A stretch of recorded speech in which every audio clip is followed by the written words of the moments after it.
우리가 살고 있는 이 사회는 굉장히 공정한 사회, 상식이 통하는 사회, 정의로운 사회를 많이 외치고는 있지만 그렇게 그런 사회가 되지 않는 것 같아요. 입시 불이 문제, 청탁의 문제, 부동산 투기의 문제 끊이지 않고 일어나고 있습니다. 최근에는 어떤 의원 아들이 퇴직금을 어마막대하게 받았다고 해서 사회가 들끓고 있는데요. 공평하지 않죠. 불공평합니다. 불공정하고요. 정의롭지 않습니다.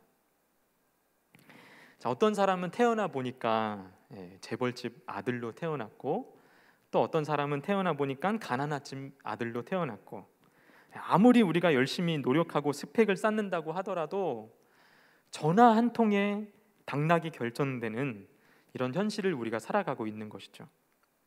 흙수저 금수저 얘기가 괜히 나오는 것이 아닙니다. 이 세상은 아무리 발버둥 쳐도 해결되지 않는 그런 불공평, 불공정의 사회가 우리가 지금 살아가고 있는 현실이 아닌가 그렇게 생각을 하게 됩니다. 오늘 이 시간에 좀 함께 나누고자 하는 이 말씀도 이러한 문제를 다루고 있는데요. 하나님은 과연 공평하신가? 하나님은 언제나 옳으시는가? 하나님은 과연 선하신가? 하나님이 공평하고 옳고 선하시다면 왜 이 세상이 이 모양 이 꼴인가? 왜 이 세상에 악이 사라지지 않는가? 다른 사람에게 사기치고 폭력을 행하고 이렇게 악한 마음을 가지고 있는 나쁜 사람들이 우리 눈에 보기에는 잘 사는 것처럼 보인다라는 말이죠. 왜 하나님은 선하시다고 하시면서 저들을 왜 가만 내버려 두시나? 이런 생각 안 해보셨습니까? 이러한 문제에 대해서 오늘 이 말씀은 뭐라고 말씀하시는지, 오늘 이 말씀 시편 73편 말씀 전체를 좀 훑어보면서 하나님의 말씀은 우리에게 뭐라고 말씀하시는지 함께 말씀 나누기를 원합니다. 이 시를 기록한 이 시편 기자 역시도 공평에 관해서 굉장히 고민을 많이 한 것으로 보여요. 우리 2절, 3절 말씀에 보시면요, 이렇게 기록되어 있는데요.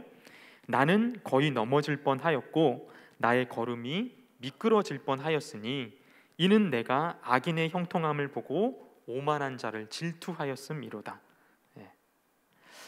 보통 우리는 사촌이 땅을 사면 어디가 아픕니까? 배가 아프죠. 나보다 남이 더 잘 되면 굉장히 질투가 납니다. 그런 마음을 가지고 있어요. 그렇죠? 그렇지 않습니까? 다들 착한 분들만 계셔가지고 남 잘 돼도 너무 좋다, 그래.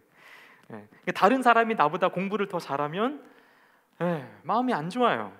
나보다 더 좋은 직장에 취직한다면 좋지 않습니다. 나보다 더 좋아 보이는 사람과 결혼하게 된다면 여러분, 내 친구가 나보다 좀 더 괜찮은 사람하고 결혼하게 된다면 여러분 마음이 어떠실 것 같아요? 그 못된 심보를 가지고 있어요. 우리는 그렇게 뭘 해도 남의 떡이 더 커 보이죠. 그래서 질투가 나는 그런 마음을 우리가 가지고 있습니다. 자, 그런데 더군다나 누가 보기에도 악한 사람이고 성격이 나쁘고 못된 사람인데 그런 사람이 하는 일마다 잘 되는 거예요. 나보다 더 잘 나가는 거예요. 승승장구하는 것입니다. 그럼 배가 아프지 않습니까? 그냥 누가 특별히 잘 사는 것도 없고 누가 못 사는 것도 없고 잘 사는 것도 없고 다들 고루고루 어느 정도 보통 정도 이렇게 다 잘 살면 어떻겠어요? 너무 좋겠죠. 행복하고 좋을 것 같지 않습니까? 근데 이 세상에 그렇지 않다라는 거예요. 이 세상은 착한 사람이 손해 보는 것 같고요, 착한 사람은 가난하게 되는 것 같고, 손해 보는 것 같고 힘들게만 사는 것 같습니다. 오히려 나쁜 사람들이 더 승승장구하는 것 같고 더 잘 되고 더 떵떵거리며 사는 것 같아요. 정직하고 착한 사람들은 손해를 보고 늘 당하기만 하는 것 같고, 반면에 다른 사람을 이용하고 악하고 권모술수를 부리는 사람은 더 잘 사는 것 같은 것이 오늘날 이 사회의 모습 아니겠습니까? 이 세상은 어떻게 보면은 정직하고 착하고 순한 사람들은 성공하는 것이 아니라 악하고 사기치고 다른 사람 등쳐먹는 사람들이 더 잘 사는 것 같은, 그래서 이 세상은 부조리하고 불합리하고 불공평하게 여겨지는 것 같습니다. 이런 상황에서 여러분, 과연 하나님이 선하십니까? 하나님이 옳습니까? 우리가 믿는 이 신앙이, 우리가 믿는 이 성경이 과연 믿을만 하냐 말이죠. 하나님을 선하심을 믿을 수 있습니까? 성경이 거짓말을 하지 않고 참이다, 진리임을 믿을 수 있습니까? 지금 이 시인이 보기에 악인들을 이렇게 보니까 그렇지 않은 것 같은 거죠. 악인들은 벌을 받고 선악간의 옳고 그름을 판단하시는 그 하나님께서 악인을 벌하고 또 악인은 천벌을 받아야 할 텐데 그렇지 않다라는 거예요. 오히려 형통한 것 같은 거죠. 자, 지금 이 시인이 보기에 악인들이 형통한 내용을 지금 쭉 열거하고 있는데 4절에 이렇게 기록하고 있습니다. 그들은 죽을 때에도 고통이 없고 그 힘이 강건하며. 악인들은 죽을 때도 고통 없이 죽는다라는 거예요. 여러분 9988-234 얘기 들어보셨어요? 9988-234 못 들어보셨습니까? 99세까지 팔팔하게 살다가 2, 3일만 앓고 죽는다. 처음 들어보셨어요? 그래. 9988-234 그러니까 죽을 때에도 이 악한 사람들은 고통 없이 죽는 거예요. 병 들어서 죽는 게 아니라 그냥 뭐 하루 이틀 정도 2, 3일만 앓고 죽는다라는 것이죠. 지금 계속해서 이 시인이 보기에 악한 사람들이 어떻게 이 세상에서 형통하게 사는지 4절 이하에 쭉 기록하고 있는데, 죽을 때도 형통하게 죽고요. 또 5절을 말씀해 보시면 5절, 7절, 12절입니다. 사람들이 당하는 고난이 그들에게는 없고 사람들이 당하는 재앙도 그들에게는 없다. 7절에서는 살찜으로 그들의 눈이 솟아나며 그들의 소득은 마음의 소원보다 많으며, 12절에서는 이들은 악인들이라도 항상 편안하고 재물은 더욱 불어나도다. 그러니까 악인들이 온갖 악한 일을 저지르고 있음에도 불구하고 매우 교만하면서도 하는 일이 다 잘 되는 거예요. 어떻게 이 악한 사람들이 그렇게 될까요? 평범한 사람들이 겪는 그런 인생에서의 질고도 겪지 않는다라는 것입니다. 고난도 없고 고통도 없어요. 건강하게 살다가 평안한 죽음을 맞이하는 것 같습니다. 악인들은 돈도 잘 버는 것 같아요. 공부도 잘하는 것 같고 시험을 보면 척척 한 번에 합격하는 것 같습니다. 온갖 악을 저지르면서도 이 땅에서 잘 먹고 잘 산다라는 거예요. 지금 이 시인이 보기에 말이죠. 자, 심지어 이들이 하나님을 대적하는 말도 서슴지 않습니다. 11절 말씀에 보시면요, 말하기를 하나님이 어찌 알랴 지존자에게 지식이 있으랴 하는도다. 악인들은 하나님 몰라, 하나님이 어떻게 알아, 그분에게는 지식이 없어, 이런 말을 한다라는 것이죠.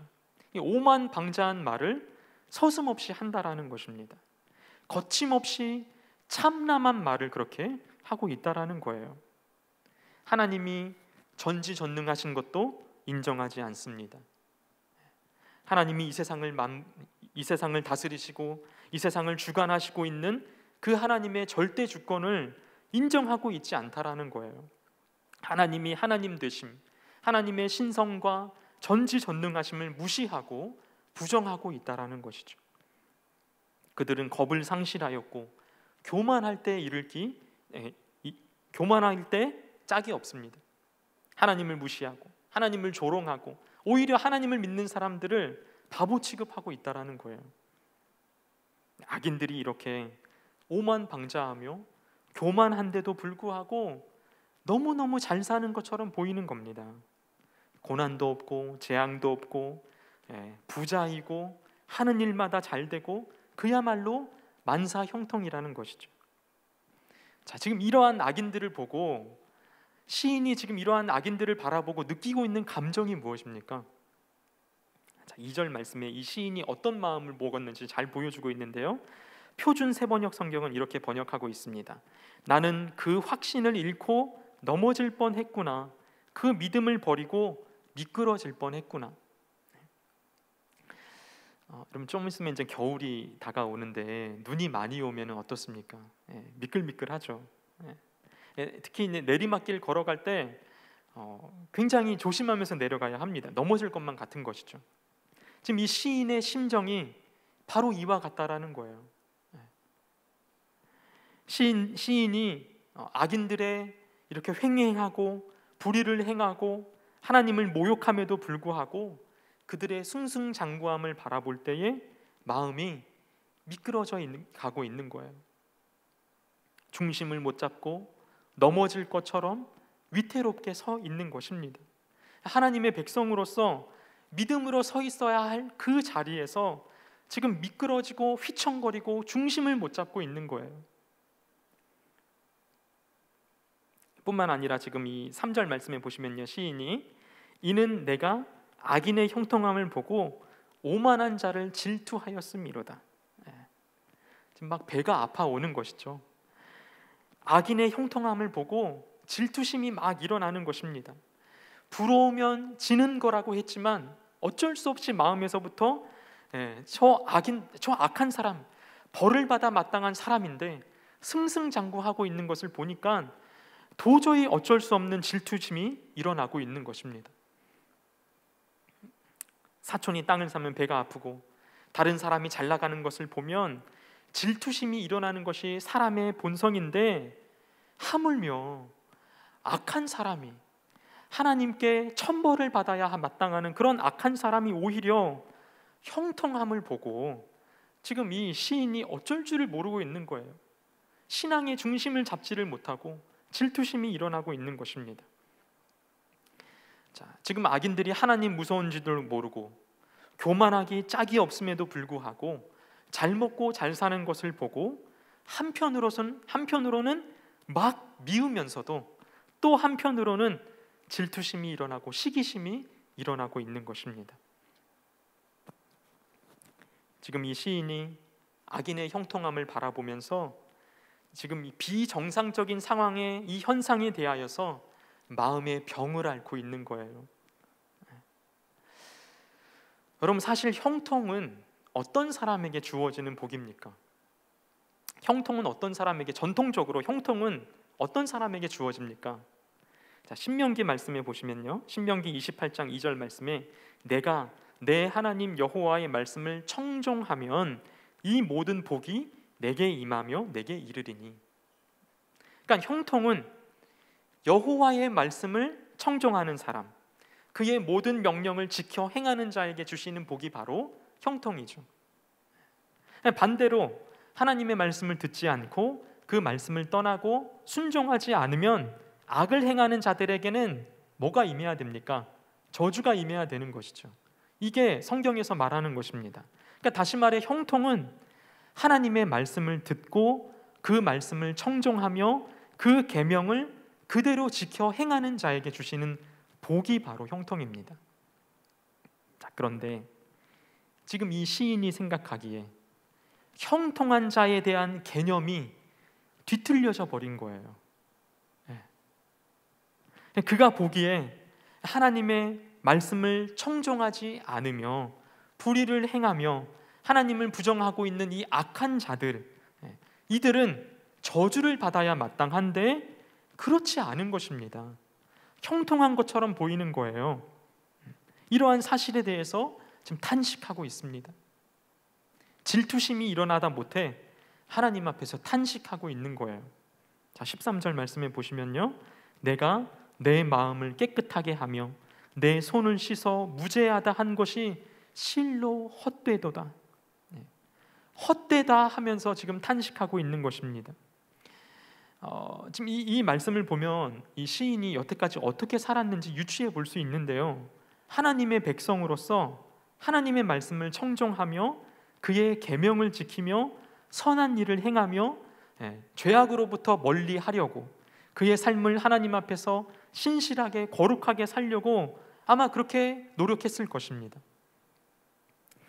하나님께 헌신하여 악에서 멀리하고 그렇게 하나님 앞에서 순결하게 거룩하게 살려고 했는데, 이러한 자에게 주시는 하나님의 형통함을 바라보며 살았는데, 근데 지금 이 시인이 바라보기에 하나님의 말씀을 떠나서 불순종하고 악한 자들이 자기보다 더 형통하고 있는 거예요. 잘 되고 있는 것이죠.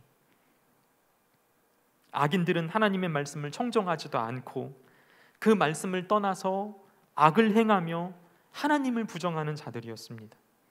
그럼에도 불구하고 그들은 저주를 당하지 않고 오히려 좀 형통한 복을 누리고 있는 것처럼 보이는 것이죠.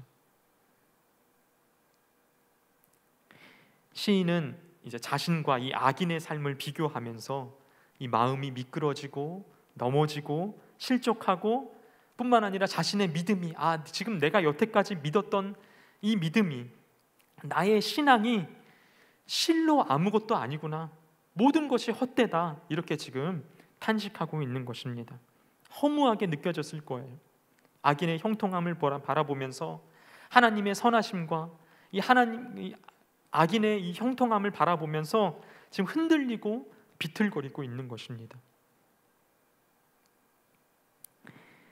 자, 계속 말씀합니다. 14절 말씀에 보면요, 나는 종일 재난을 당하며 아침마다 징벌을 받았도다. 지금 이 하나님 앞에서 의로운 삶을 살려고 발버둥을 치며 노력했습니다. 그런데 자신에게 돌아오는 것은 뭡니까? 종일 재난을 당하고 아침마다 징벌을 받는다. 지금 이렇게 탄식하며 고백하고 있는 거예요. 악인은 악한 가운데서도 고통과 재앙이 없었는데, 자신은 하나님의 뜻대로 살려고 했는데도 오히려 재난과 징벌뿐이라고 지금 슬퍼하며 울며 탄식하고 있는 거예요.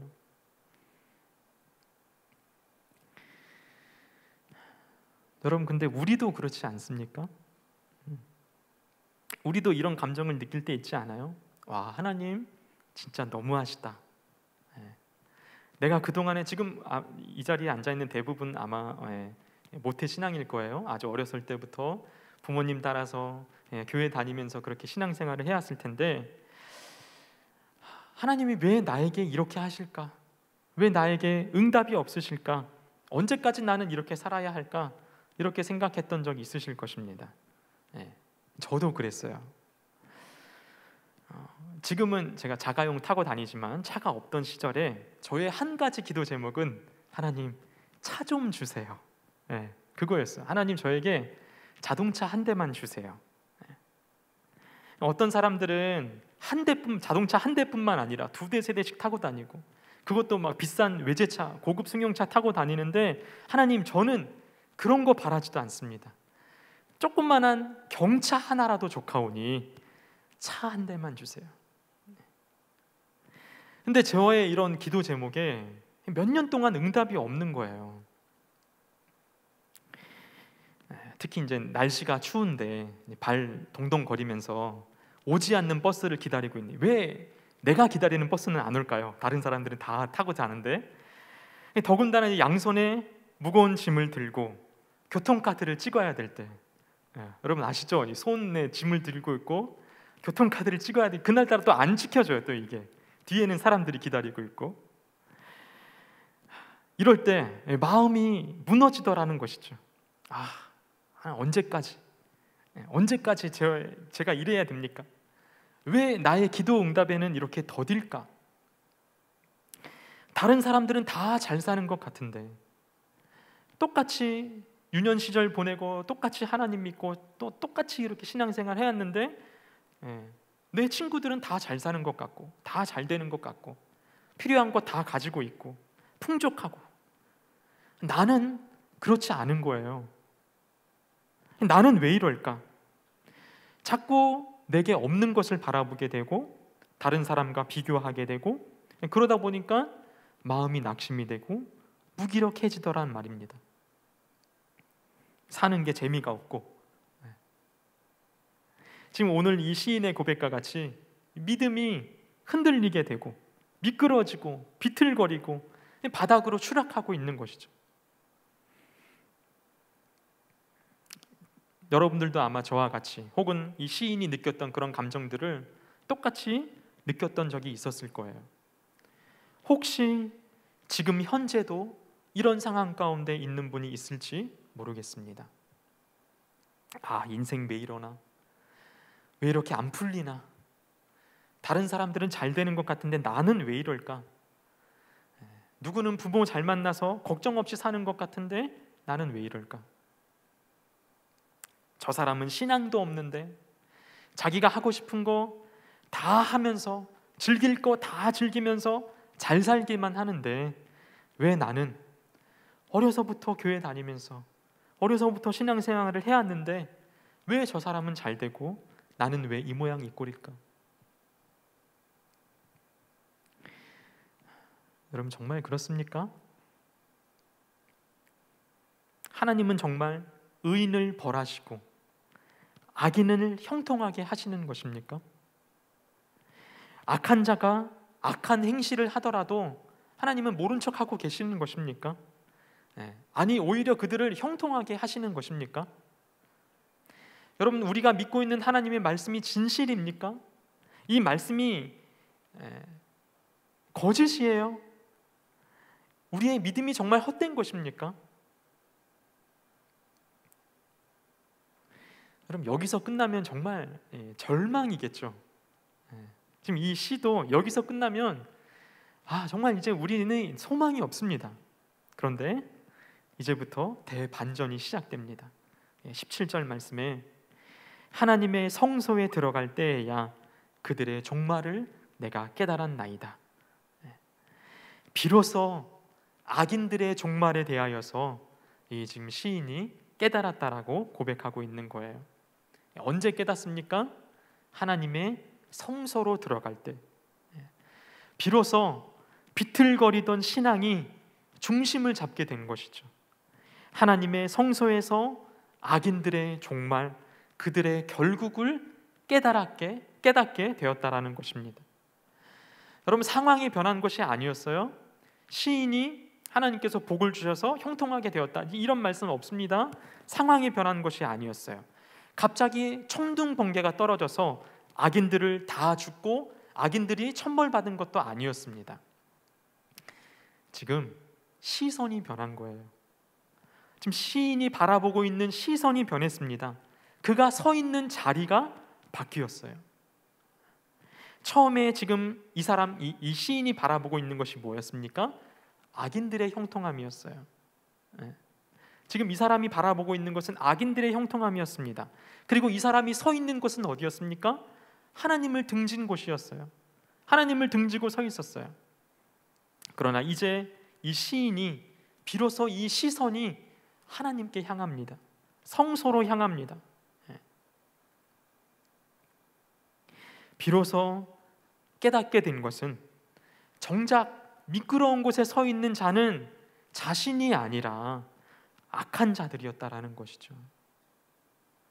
자, 18절 말씀에 주께서 참으로 그들을 미끄러운 곳에 두시며 파멸에 던지시니 악인은 고난도 없고 재앙도 없고 형통함을 누리는 것처럼 보이지만 그런 것처럼 보였지만 그들이 정작 있었던 곳은 미끄러운 곳이었다라는 거예요. 시인은 자신이 미끄러질 뻔했다고 고백했지만 그러나 정작 미끄러운 곳에 서 있는 자는 자신이 아니라 악인이었다라는 것입니다. 정작 지식이 없는 자들은 악한 자들이었어요. 그들은 선악을 심판하시는 하나님을 모르고 있었다라는 것입니다. 그럼 창세기에서 요셉이 보디발에게 유혹을 받을 때 이렇게 고백을 하죠. 창세기 39장 9절 말씀에 내가 어찌 이 큰 악을 행하여 하나님께 죄를 지으리이까. 그러니까 악인들은 하나님이 없다, 하나님이 어떻게 아냐, 자기 마음대로 그렇게 행실을 하였지만은 요셉은 모든 것을 아시는 하나님 앞에서 죄를 지을 수 없다 이렇게 고백했던 것이죠. 여러분 사람들의 눈을 피할 수는 있어도 하나님은 피할 수 없습니다. 하나님을 속일 수는 없어요. 하나님은 사람에게 만홀히 여김을 받지 않으십니다. 조롱받지도 않으십니다. 지금 이러한 사실을 부정하였던 악인들의 결국은 파멸에 던져질 뿐이라는 거예요. 그들의 종말은 신속하고 갑작스럽고 처참한 파멸에 이르게 될 것이라는 것입니다.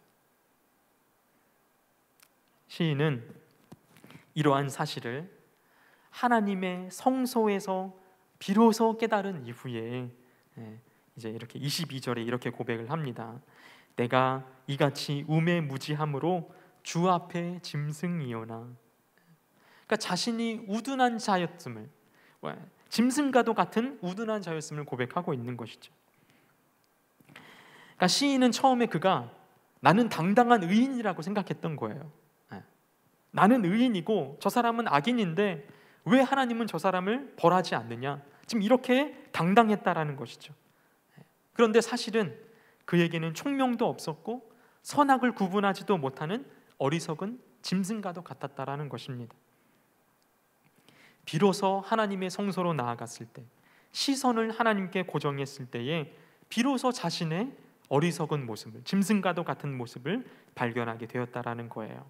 사실은 하나님께서 선악을 판단하시고 하나님께서 일하시지 않는 것처럼 보이지만 그럼에도 불구하고 여전히 하나님은 일하시고 하나님은 항상 보고 계시고 하나님이 항상 함께 계셨다라는 것, 비로소 그제서야 깨달을 수 있었다라는 거예요.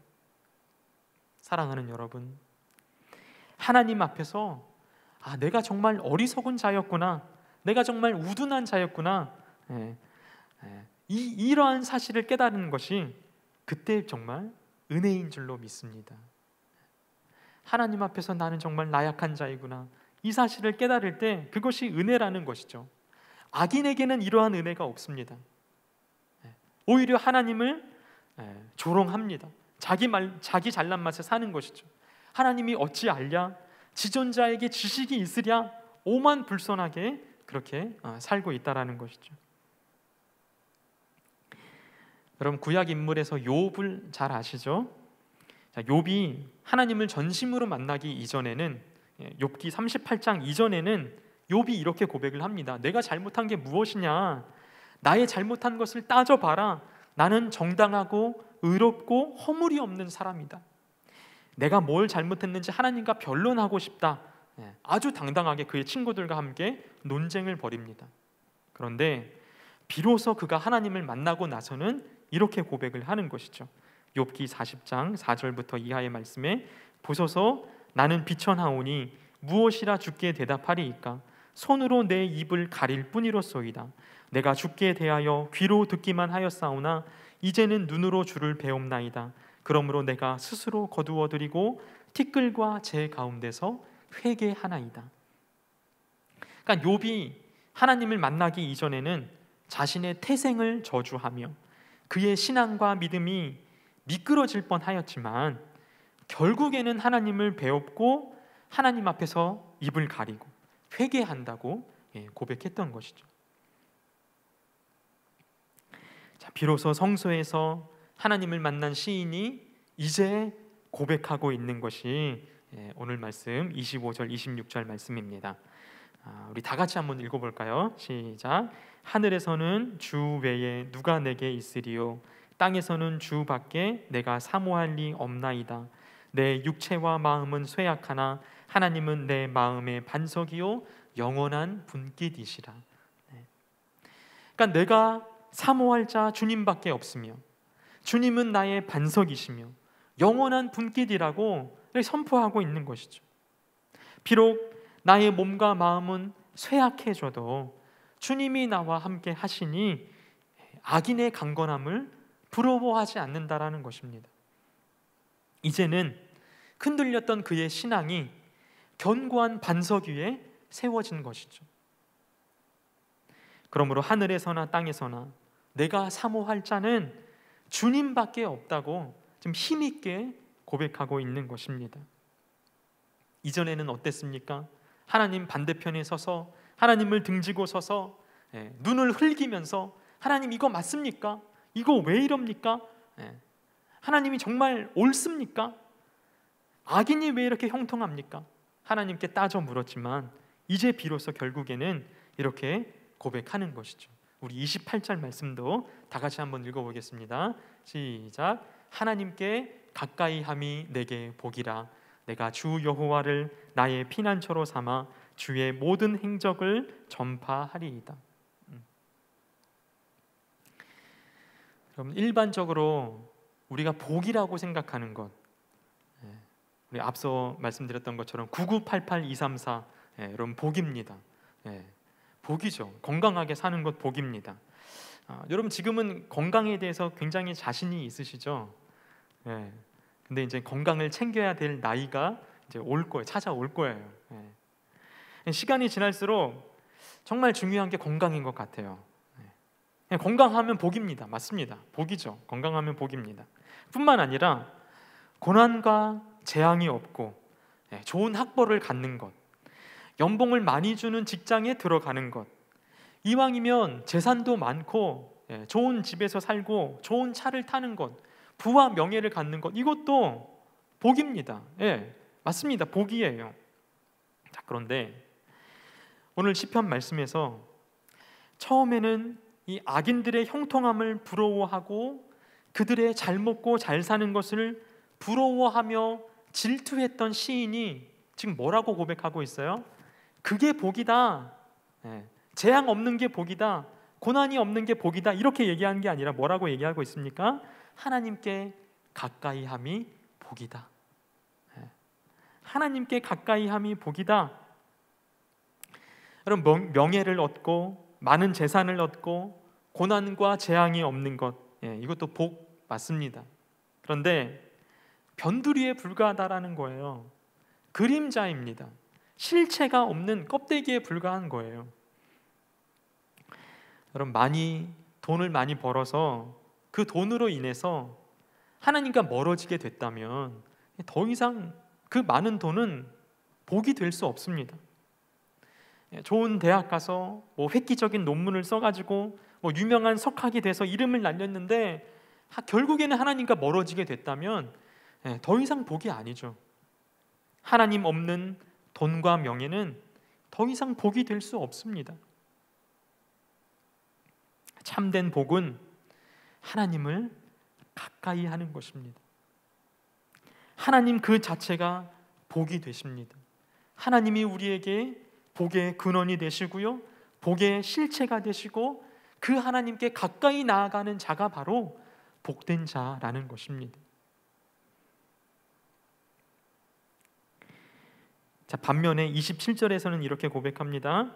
무릇 주를 멀리하는 자는 망하리니 음녀같이 주를 떠난 자를 주께서 다 멸하셨나이다. 주를 멀리하는 것은 망하는 거예요. 망하는 겁니다. 여기서 망한다라고 하는 이 말은 길을 잃다, 결핍되다, 소멸되다 이런 뜻을 가지고 있어요. 그러니까 인생의 중심이 되시는, 복의 근원이 되시는 그 하나님으로부터 멀어지게 된다면 길을 잃어버리게 되는 것이죠. 소멸하게 되는 것입니다. 망하게 되는 것입니다. 사랑하는 여러분, 악인들의 형통함을 부러워하지 마시기 바랍니다. 그렇게 보일 수 있어요. 그런데 그거 부러워하지 마시길 바래요. 그 끝은 파멸과 망하는 것뿐입니다. 성경은 악인의 번영과 형통을 부러워하지 말라고 지속적으로 경고하고 있습니다. 우리 시편 또 잠언 말씀에 이렇게 말씀하고 있는데요.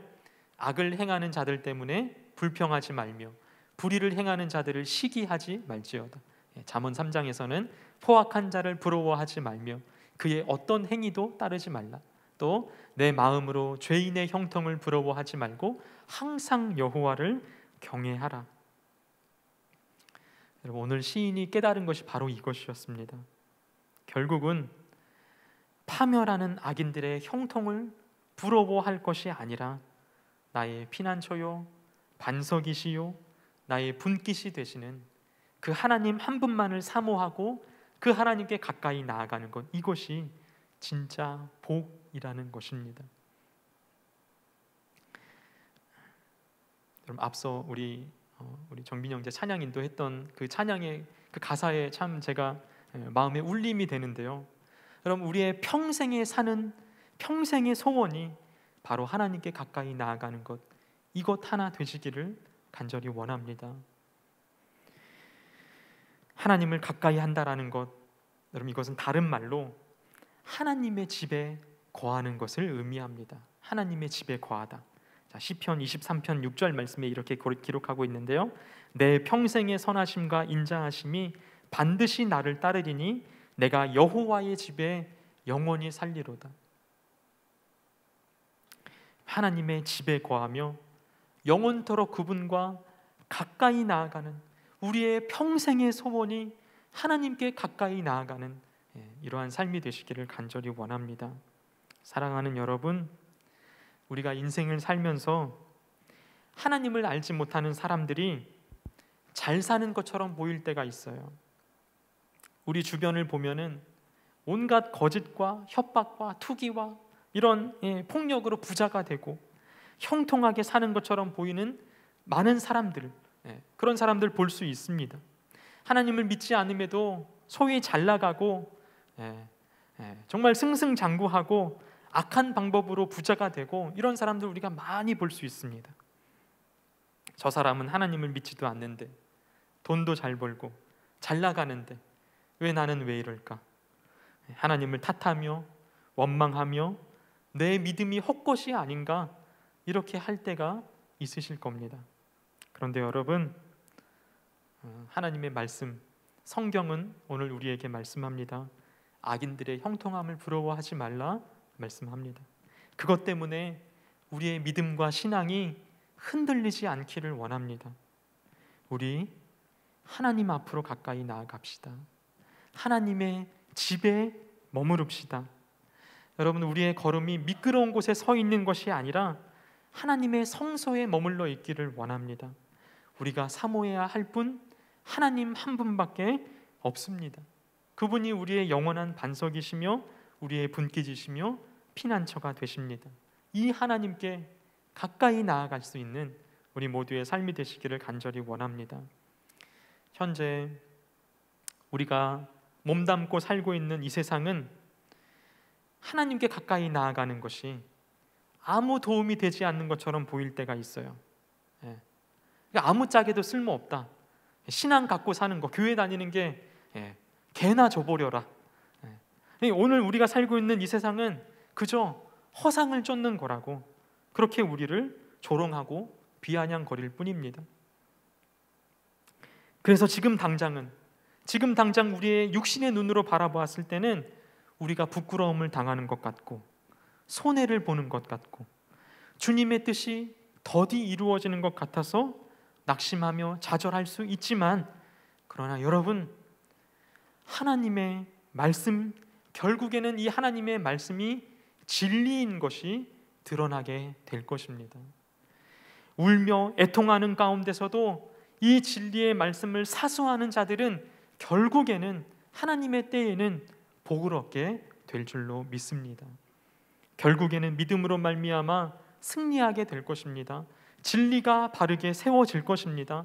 하나님의 나라가 이 땅 가운데 임하고 성취가 될 것입니다.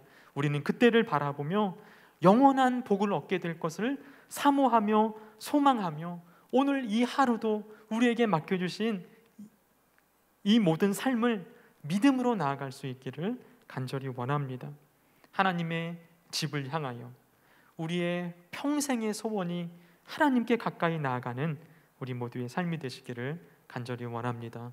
누가 뭐래도, 세상이 요동한다 하더라도, 세상이 망한다 하더라도, 지금 이러한 상황 가운데, 코로나 팬데믹 상황 가운데 신앙이 아무짝에도 쓸모없다고 말하고 있는 이 세상 가운데서도 복되신 하나님께 더 가까이 나아가는, 우리의 생명이 다하는 그날까지 믿음으로 한 걸음 한 걸음 나아가는 우리 모두의 삶이 되시기를 주님의 이름으로 축복합니다.